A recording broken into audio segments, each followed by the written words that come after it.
చెట్టు ఎండిపోవాలంటే నీళ్లు పోసుడు బంద్ చేయాలి. మన సర్కారోళ్ళు కూడా అదే పని చేస్తున్నట్టు కొడుతున్నది. ఇప్పుడు మస్తుగా యూరియా బస్తాలు ఇచ్చిండనుకో రైతులు తీసుకుపోయి పంటలకేస్తారు. పంటలు మంచిగా పెరుగుతాయి, మస్తు పంట పండుతుంది. మరి అవన్నీ ఎవరు కొనాలే? మళ్ళా సర్కారోళ్ళకే కదా తిప్పలా. పుట్ల కొద్ది వడ్లు, టన్నుల కొద్ది పత్తి, మిర్చి, మక్కలొచ్చినాయి అనుకో సర్కారోళ్ళతోని కొనుడు అయితదా? ఇవన్నీ కొనటానికి సర్కారోళ్ళ తాన పైసలున్నాయా?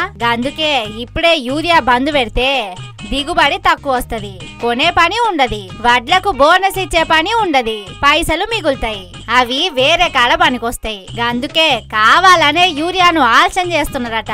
2 నెలల సంది రైతులు తిప్పల పడుతున్నా గాని సర్కారోళ్ళు ఆ ముచ్చట ఈ ముచ్చట చెప్పి కాలం గడిపింది కూడా అందుకేనట.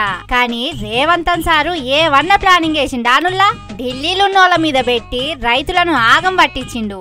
ఇసొంటి ఆలోచనలు చేసుట్లా రేవంతన్ సార్ను మించినోళ్ళు లేరు పోన్రి.